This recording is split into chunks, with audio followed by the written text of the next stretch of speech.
I'm an American looking to buy a home here in the Netherlands. Only I have one problem. I don't know where to start. So I did a quick search and found the Dutch real estate company. So I gave a call. Hallo, met Rosie van Dutch Real Estate Company. Hi, this is Sam. I'm calling because I'm looking to buy a home here in the Netherlands, but I have no idea where to begin. Hi Sam, nice to speak to you. I'm actually having an office day today, so if you're free in about an hour, I can break down the steps for you. Okay, I'll be coming over. Great, see you in a bit. So today I'll be hanging out at the office of the Dutch real estate company. Rosie, who you see here, was kind enough to break down the process of buying a home in the Netherlands into just 10 steps. Now, of course, this doesn't cover every single detail of the home buying process, but enough to give myself an idea of how it works, because I'm truly curious about this. So without further ado, let's begin. Thank you so much for coming. Thank you for having me. Really excited to learn about this process. As I said, I'm an American here that's in this country, so I have no idea how this process works. After this, you will understand the process a little bit better. Thank you, thank you. Typically, the first step is that you talk with a mortgage advisor. Hallo, ik ben Gabi, ik ben hypotheekadviseur. Generally speaking, what information are you looking at to determine how much someone can borrow? Het belangrijkste is om te weten wat iemands salaris is en of je in loondienst bent of dat je bijvoorbeeld zelfstandig ondernemer bent. Verder wil ik weten, heb je nog leningen, hoeveel spaargeld heb je? Een beetje je persoonlijke situatie wil ik weten. Is the process very different for expats than for Dutch citizens? Het is niet heel anders, er zit wel een klein verschilletje in. Het belangrijkste om te weten is dat als expat zijnde ligt het eraan wat voor soort verblijfsvergunning je hebt. Als je bijvoorbeeld kennismigrant bent, dan kun je 100% van de waarde van de woning kun je lenen. Maar heb je echt een bepaalde tijdverblijfsdoel, dan is het meestal 90% wat je kunt lenen van de waarde van een woning. Daar zit wel een verschil in. And then once you have the chat with a mortgage advisor and you know your budget, the fun parts come and we're gonna see what your wishes are for a new home. Okay. So location, number of bedrooms, the number of square meters you want. All this kind of things. And then we go to the next step. Now we know your preferences, the search can begin. And how we work is that we go through Funda for you and we send you all the listings that fit your requirements. We usually work with the WhatsApp group in which my colleague and I will share the listings, and if you like them, we will book a viewing and we'll go there together. Okay, is there anything I could do on my end as well to help with the search process, or? Of course, yeah, we always motivate our customers to look in Funda as well and also send listings that you really like so we can learn together what your preferences are, because we see a lot during the process preferences may change. And also aesthetic wise, we can learn what you like, what kind of kitchen, what kind of bathroom, and then we can take it into consideration during the process. And then once you say yes to a listing, we will book a viewing for you and we will always accompany you to every viewing. And if there is an instance that you cannot come, we will go for you, make a video or video call you. And during the viewing, we will explain you all the details that come with that house and also, for instance, the ground lease.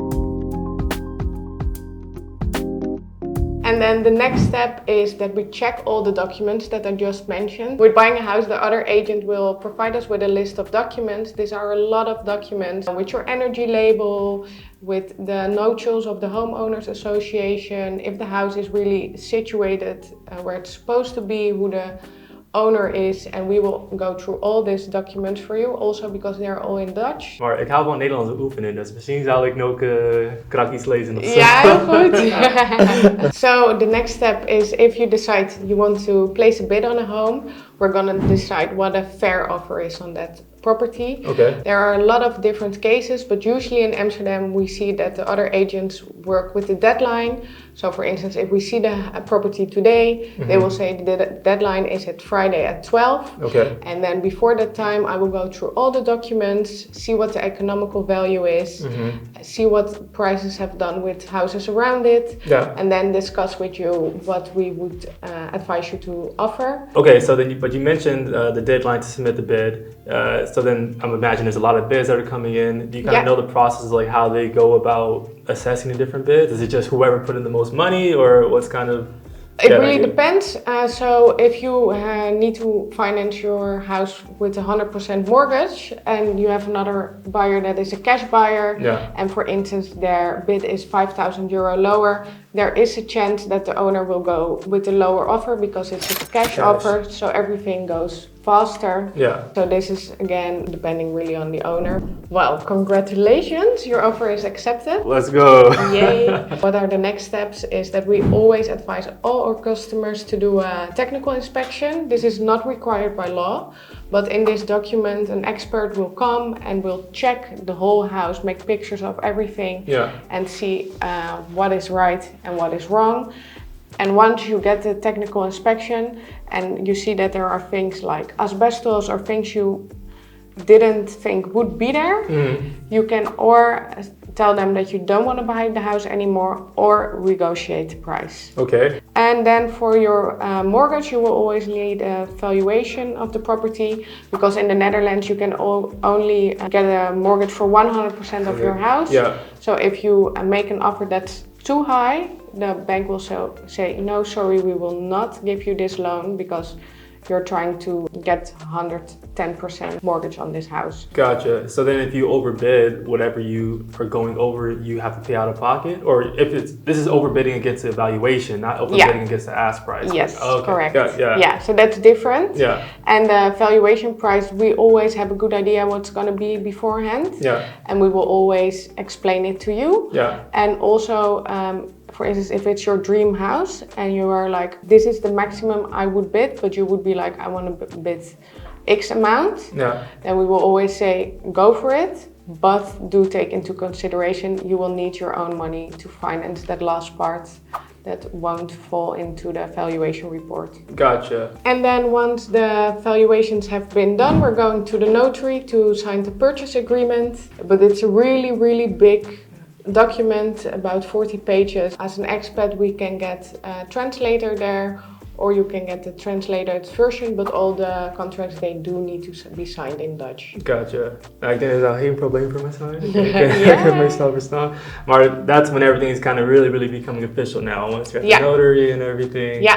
Okay. Wow. It's getting real. It's getting real. Yes. Okay, so with the notary in mind and all the other kind of, let's say, closing cost expenses, what's kind of like a good rule of thumb of what you should allocate for these expenses? What is a very safe bet is always to say between 3 and 5%, and that will cover all your costs, like the notary, all the valuation reports, your broker, all these kind of things. Yeah, okay, that's good to know. Yeah. Okay, so now that we signed the purchase agreement at the notary, does that mean everything is pretty much done, or? Not yet, we're almost there. Okay. We always set a delivery date with the current owner of the house. Yeah. Usually when they move, or when their new house is finished, or when they're moving abroad. Yeah.